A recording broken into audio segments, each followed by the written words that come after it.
बिस्मिल्लाहिर्रहमानिर्रहीम। सबसे पहले तो मैं आप तमाम दोस्तों का शुक्रिया अदा करता हूँ कि आप इंतहाई शार्ट नोटिस पे तशरीफ़ लाए, और माज़रत भी चाहता हूँ कि मौसम ख़राब हो गया, हालांकि बाहर बहुत अच्छा माहौल था।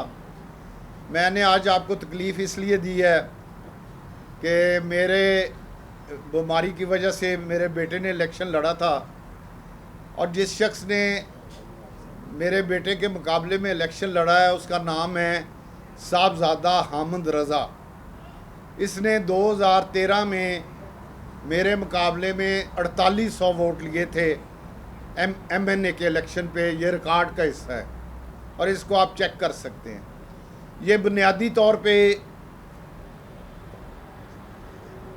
ये जो दरसगाहें हैं या जो हमारे इबादत की जगह हैं, वहाँ से बुनियादी तौर पे ये चंदा खाने वाले लोग हैं, और इनकी फैसलाबाद की हिस्ट्री बच्चा बच्चा जानता है कि हामिद रज़ा का फैसलाबाद के सियासत में क्या किरदार है, या इसकी जो मजहबी जमात का एक इसने किया हुआ है वो भी हर आदमी को पता है।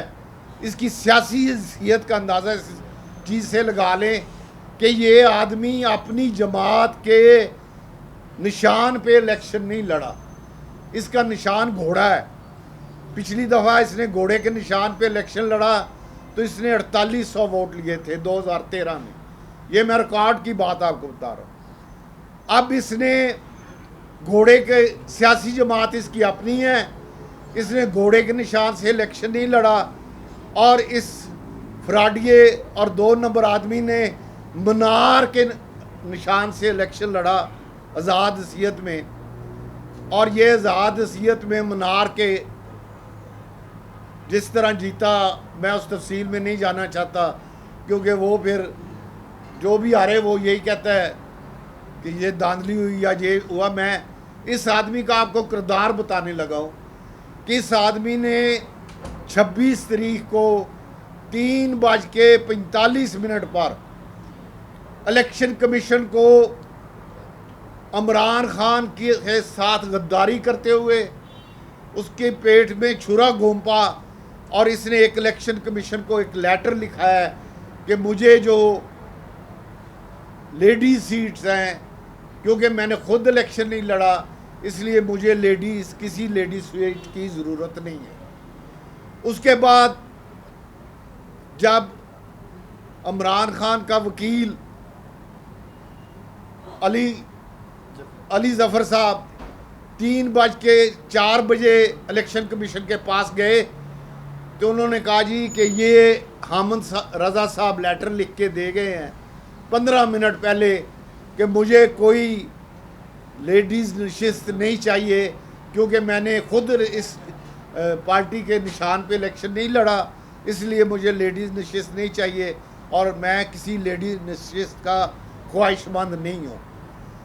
ये सारी साजिश क्यों हुई, मैं वो आपके सामने रखता हूँ कि इस आदमी ने PTI ने जो इस पर एतमाद किया था उसको इसने बेच दिया है।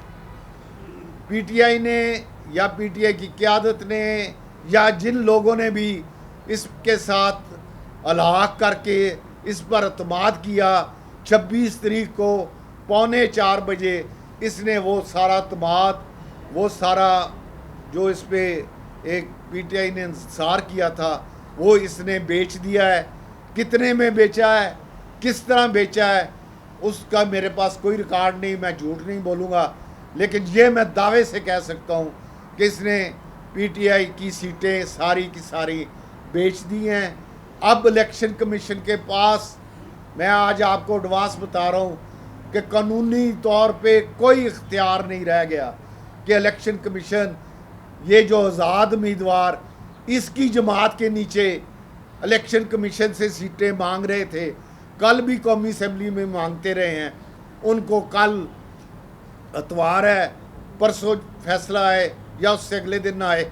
मैं आज आपको एडवांस बता रहा हूँ कि इसके इस लिखने की वजह से किसी सूरत वो सीटें, अब आज़ाद सीटें जो लेडी सीटें उन लेडीज़ को मिल रही थी और मिल जानी थी।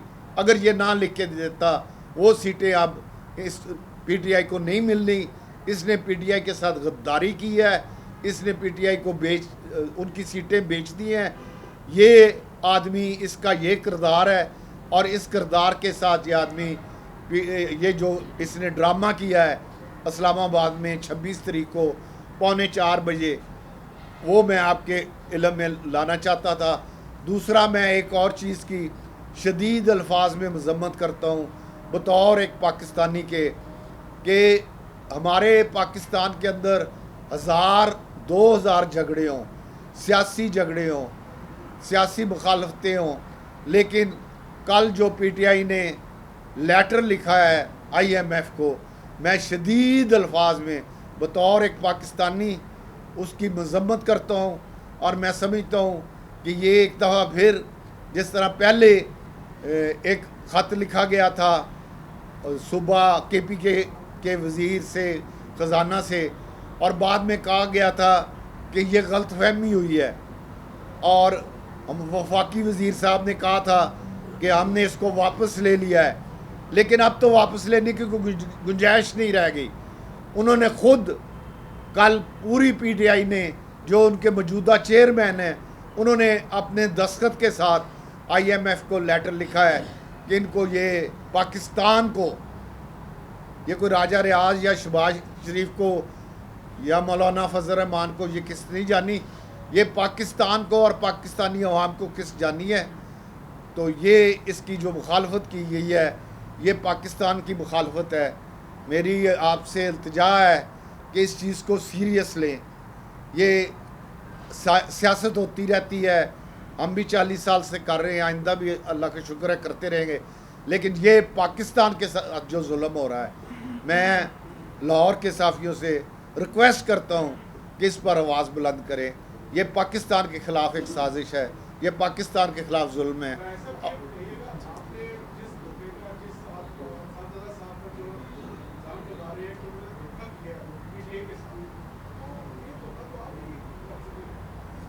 जी, मैंने कोई धोखा नहीं किया। मैंने इमरान खान के साथ लड़ाई की थी और मैदान में खड़े होके की थी। और सबसे पहले पाकिस्तान में जब जहांगीर तरीन साहब पे मुकदमा दर्ज हुआ था, तो पाकिस्तान में जो पहली प्रेस कॉन्फ्रेंस हुई थी इमरान खान की हुकूमत में, जब कोई जिस पाकिस्तान में कोई एक सिपाही के ख़िलाफ़ ना बोलता हो, मैंने वज़ीर आज़म पाकिस्तान के ख़िलाफ़ आवाज़ बुलंद की थी। तो इसको उससे मुआवजा नहीं किया जा सकता। मैंने मैदान में खड़े होके मुकाबला किया था, और 2.5 साल पहले अदम एतमाद से, ये लोग तो कहते हैं ना कि अदम एतमाद पे मैंने छोड़ा, मैंने अदम एतमाद से 2 साल पहले इमरान खान को छोड़ दिया था। और आपको शायद पता नहीं कि मैं पार्लिमानी सेक्रेटरी था पेट्रोलियम का, 3 महीने बाद बनने के 3 महीने बाद मैंने इस्तीफा दिया। ये बताइएगा कि आप जो कह रहे हैं ना, कि जो बार बार कह रहे हैं कि आपको इलेक्शन आपका बेटा हारा, तो हवा में तो नहीं हारा ना, किसी ने हरवाया। अगर आप बकौल आपके, तो फिर आप खुल के क्यों नहीं बताते कि धांधली हुई? वैसे तो हार ही नहीं सकते थे, आप जा भरिए कि मानते हैं हार। देख, मैं अगर इस वक्त ये कहूँ कि ये मेरा बेटा हारा है, तो जो मैं आज आपके सामने केस रख लूँगा वो केस कमज़ोर होगा। मैं इस आदमी ने जो कल तरीक़े इंसाफ को बेचा है, और मैं आज आपको बता रहा हूँ, उनके वकीलों ने जाके इसकी सख्त तरीन शिकायत की है कि ये हमारे साथ धोखा कर गया है। और अगले 2 या 3 दिनों में इतने सारे दोस्त बैठे हो, तर्जमान तो नहीं ना पीटीआई के, नहीं, आप अपनी बात करें। मैं मेरा वो मुखालफ है, मैं मेरा वो मुखालफ है।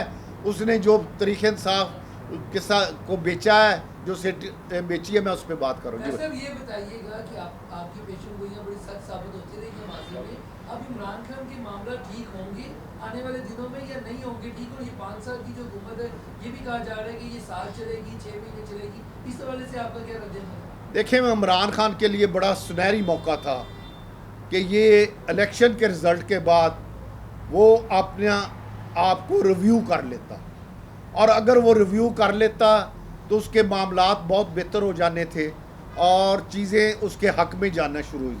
उसने 2 गलतियां रिज़ल्ट आने के बाद की हैं मेरे ख्याल में, मेरी अक्ल में, सियासी वर्कर। एक तो उसने रिज़ल्ट आने के बाद सीटें थोड़ी मिली बहुती मिली, उसको बाकी सियासी जमातों के साथ मौलाना फजल रहमान साहब, बाकी कई लोग इस वक्त फारग बैठे थे, फ़ौरन उनके साथ हाथ मिलाना चाहिए।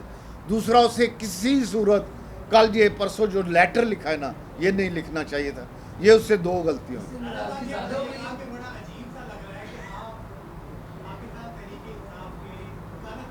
मैं कोई वकालत नहीं कर रहा।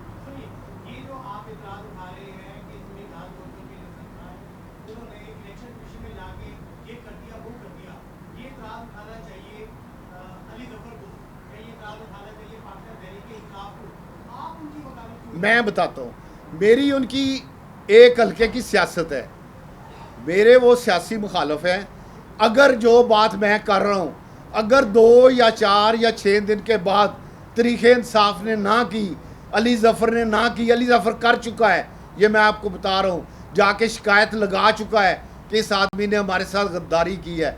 अगर वो ना करें तो मैं आपके सामने आपके, और अगर वो पूरी तरीक़े इंसाफ जो उनका मीडिया है वो 2 या 3 दिन के बाद जो मैं कह रहा हूँ ये बोले, तो फिर मेरा ख्याल है गुंजाइश पैदा अच्छा कर। राज साहब, ये बताइएगा कि अब वफाक में नून लीग की हुकूमत बनने जा रही है, शहबाज शरीफ का नाम फाइनल हो गया है, नंबर्स भी उनके पास ज़्यादा हैं, पंजाब में मरियम नवाज वज़ीर आला बन गई हैं, आपको लगता है ये आवाम को रिलीफ देने में कामयाब हो जाएंगे? सर, इनको रिलीफ देना पड़ेगा, कामयाब होने की बात नहीं। यहाँ पे 2 चीज़ें हैं। एक तो पाकिस्तान के अवाम को इस वक्त बिजली के बिल और महंगाई और गैस, जो इसको रिलीफ नहीं देगा, वो कोई पार्टी हो या कोई बंदा हो, उसके लिए सियासत मुश्किल है। अच्छा राजा साहब, पीटीआई समेत जो है दूसरी जमातें भी, जो फजल रहमान भी और भी है, वो सब इस इलेक्शन को मुतलाज़ा करार दे रही है। आपकी नज़र में ये कैसे है इलेक्शन मुतलाज़ा? देखें, हारने के बाद एक बड़ी मशहूर चीज़ है कि इलेक्शन को, रिज़ल्ट को तस्लीम नहीं किया जाता। मैं कम से कम इस पे मैं इस पे नहीं यकीन रखता। अब आप किस जमात पे स्टैंड कर रहे हैं? मुस्लिम लीग नून में ही हैं या कहीं और आने जाने के इरादे? मैं मुस्लिम लीग नून में हूँ, मुस्लिम लीग नून का वर्कर हूँ। इंशाल्लाह मुस्लिम लीग नून में काम करूँगा और मुस्लिम लीग नून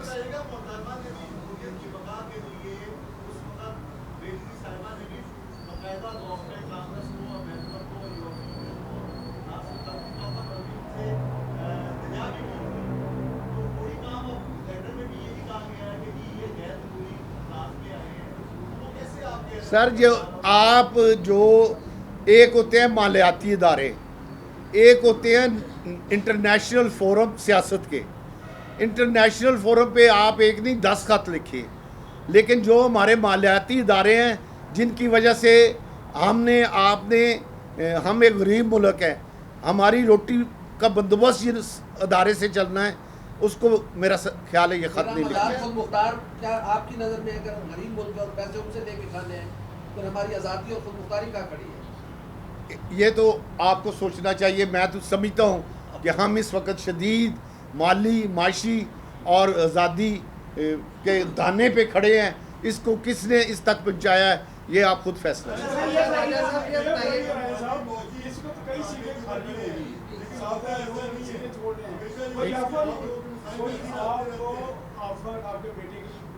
नहीं, मैं ना मुझे किसी चीज़ की मुझे ख्वाहिश है, ना मैं कोई किसी की सीट का कैंडिडेट हूँ। मैं मुस्लिम लीग नून का वर्कर हूँ और मुस्लिम लीग नून के लिए काम करूँगा।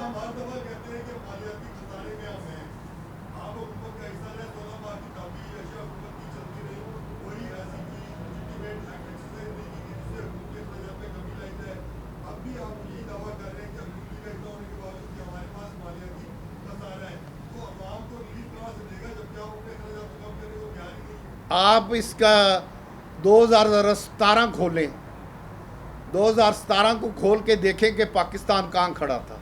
अगर तो पाकिस्तान आज या 16 महीने पहले से बुरी जगह खड़ा था तो आपका सवाल दुरुस्त है।